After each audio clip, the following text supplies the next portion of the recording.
Welcome to the UPIKE Coaches Show. I'm Alec Morgan, joined here by head football coach Corey Phipps after a big Week 1 win. Before we get started, want to make a very special thank you to our partner Buffalo Wild Wings as we are here live here in the party room. We've got the O-line with us today, chowing down for some lunch. Coach, 1-0 as a head coach. How'd it feel? Oh, it was awesome. You know, you get hired late in midsummer. It's not something most college football coaches do, and you come in and try to teach your systems, and you got kiddos that you've never been in battle with them with the bullets flying live, and you get out there and you're pleasantly surprised with what you got, and it was just an awesome feeling, and excited for our guys. They've been through a lot through the pandemic, through a spring season, and to have that kind of win and this transition was just really unbelievable. Yeah, absolutely. And last week, I think it was the most total offense that we've had since 2018, if I'm not mistaken, something like October 10th. How do you feel like the team did overall? We'll start on the offensive side of the ball.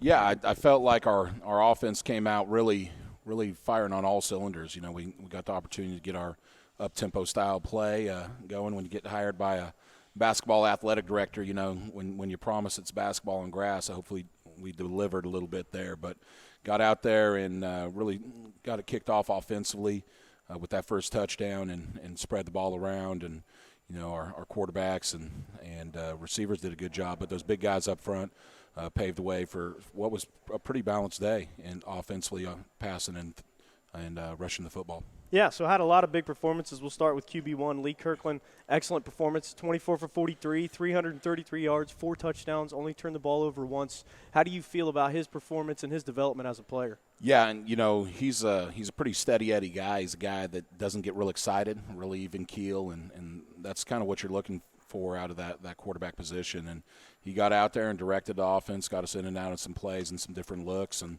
you know, I thought it was a big-time first start for Lee, and we hope to continue to see really good things out of him moving forward. Yeah, and the rushing game as well, 293 yards. That's a lot of credit to these guys behind us, the O-line. A lot of big performances, including Alex Sanders, who we'll hear from here in a little bit. He 122 total yards and a touchdown. How do you feel like that went? Was there a good balance between the pass and running game? Yeah, we felt like there was a really good balance. There was a balance, you know, really in our type of calls. We had 106 snaps, and, you know, we threw it, I think, what'd you say, 48 times through the air. So pretty good balance, almost 50-50 there, just slightly off that. But, you know, really the defense is going to tell you whether you run or throw it in the RPO-type offense, spread offense like ours. So there were some times there were some really big-time run plays called. They loaded the box in critical situations, and Lee whipped it out there on the screens and the RPOs and did some good things with that.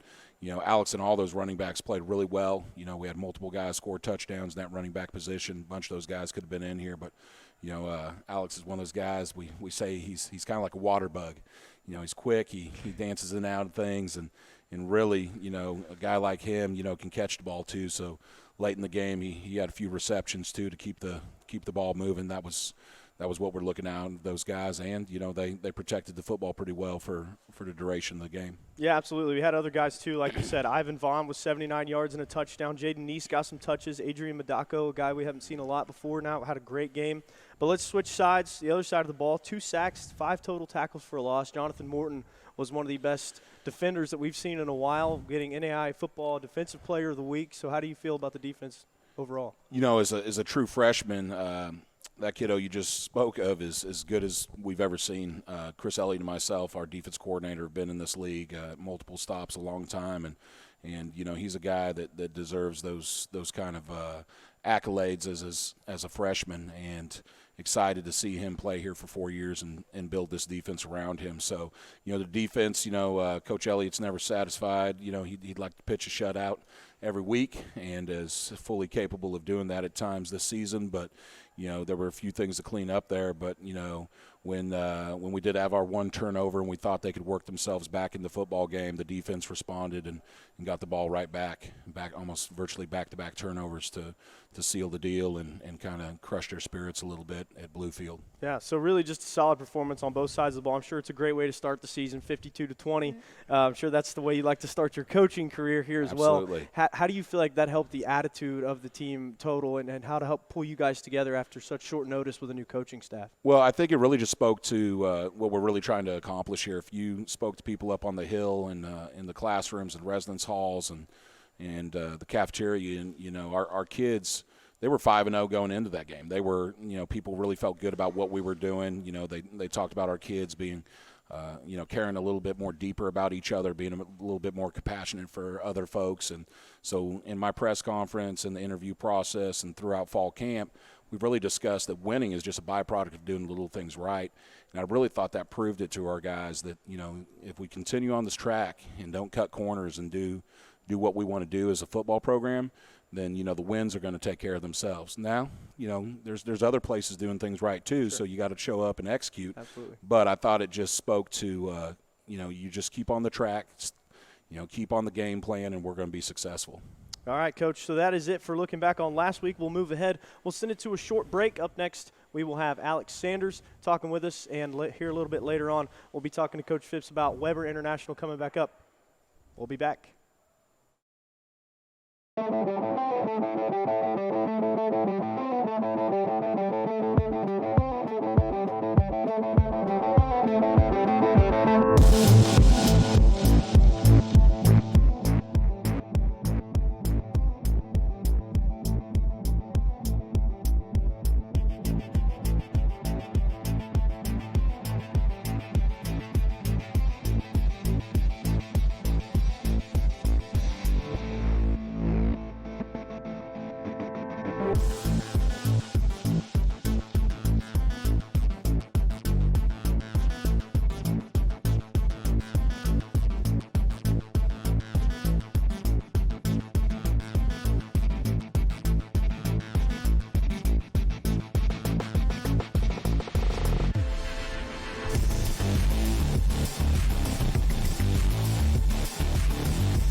We're here with Alex Sanders, redshirt junior from Hazelhurst, Georgia. Alex, a great game on Saturday. Came out 122 yards rushing, 174 all-purpose yards, also 52 yards through the air. How do you feel like that game and that performance was overall? We're just having an O-line that, cares about what they do and cares about their job, and me caring about what I do and rewarding them in big runs and stuff like that. It feels really good. Yeah, absolutely, and that definitely paid off. The hard work was evident on Saturday. That was my next question, turning it to the offensive line. Those guys behind you, obviously they make it happen. They allowed you to break off for a couple big runs and a lot of big rushing performances, not just from yourself. So how was your relationship with those guys, and how do you feel like it was on Saturday? Strong. Our relationship was strong. Every series we came off, I would go and tell them, hey, good job. Maybe there would be some drives where we wouldn't score, and I would still tell them, hey, good job. We'll get it next time. But overall, the whole night, they were hitting on all cylinders. So I think the relationship was really good. And, yeah. And I'm sure it's a big transition, kind of rushing to start the season. Last season, obviously cut short. And so obviously you're ready to play football. You're ready to see another opponent. Exactly. Were you hungry going into this season? Very hungry. Yeah, like you said, with our season getting cut in half and us not being able to see as many teams as we did, I was very eager to get on the field. So yeah, and this season's still kind of been an unusual season. Yeah. So what has your preparation looked like? Has anything changed in terms of off-season training? Not necessarily. I feel like we had to get some guys, more guys bought into what we do and how we do it and how we're going to win, stuff like that. So that preparation's been pretty smooth. Nothing's really changed. Yeah. And what was the feeling like to get that first touchdown in front of a home crowd on Saturday? That was really the thing. Just with the crowd being there, that just fueled the fire right there. Just with us driving down the field as fast as we did, starting off the game on good intentions. It was really good. Yeah. I liked it. All right, let's turn the tables to Weber this weekend. What are we looking forward to? What can we expect from you? What can we expect from the run game? We're going to expect just as much as I did with Bluefield. Not necessarily I'm going to take the same mindset what I did with Bluefield, but I'm just gonna go out there and I'm going to trust my O-line just like I did with Bluefield. So we go out there, the O-line does what they do, I do what I do, and we're going to be successful. Awesome. The game. Awesome. Well, thank you, Alex. Thank you very much. We'll take another short break, and we'll be back with the kicker, Jacob Headley, former MSC Player of the Week. We'll be right back.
Decided to get some of the offensive linemen some shine today. I'm here with Elijah Stallard.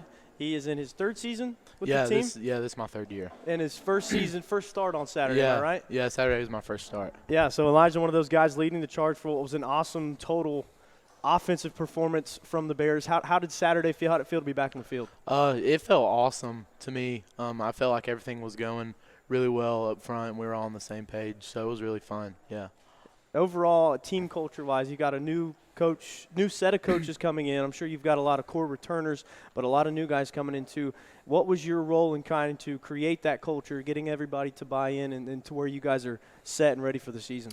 Well, I mean, it was just like trying to get everyone on the same page. I mean, with like the new coaching staff coming in, I mean, everybody thought, at first it was going to be a little shaky with everything different, but Sure. I think given like the circumstances and even coming off a spring football season, that everyone did a really good job of just coming to camp and buying in and to what Coach Phipps wants this program to be. And I think the culture is just way better, the way it's been going. Yeah, so as an offensive lineman, what kind of goals do you set yourself during the season? Because as we all know, you guys don't get to make the stat sheet. So you don't get to look back and have a number that says, had this many great blocks. What's a good marker you guys have for success going into a game day? I think for us, it's just running the rushing stats, I guess, running the ball as much as we can. And I know, with the game plan that we put in every week, that we're going to run the ball. We're going to pound it inside and get the yards that we can get. But at every game I would play, I think our goal as the offensive line is to just get as many rushing yards as we can. Yeah. So what is the mindset any different heading into this week, or is it the same? You got to do your job, get it done every play? Yeah, I think just the mindset going into this week is to just fire off the ball and get a push up front, and hopefully that the running backs have a game like they did last week. I love seeing that. Yeah, absolutely, as we all did. So that will be it for Elijah Stallard. We'll be back with Jacob Headley here shortly.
So apologies for the change of programming, but it looks like Jacob Headley had a bit of a holdup on his way here. So we're going to go ahead and wrap this up with Coach Phipps, taking a look at Weber International this weekend. Now, Weber is 0-2 coming into this week, but like you said, we were talking beforehand, playing two very good teams, Georgetown and Lindsey Wilson. So not the best indicator of whether or not they're a team that can compete. What are we looking for this week? What's the game plan if it's any different?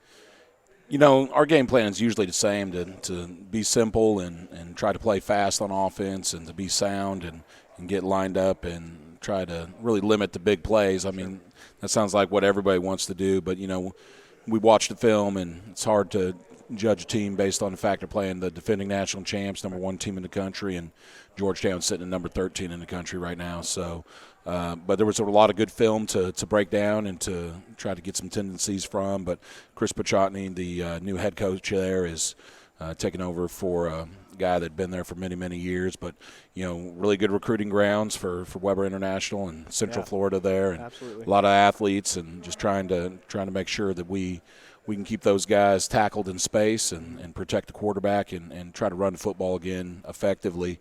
We really saw some places we could improve in our special teams this week. That's a big deal.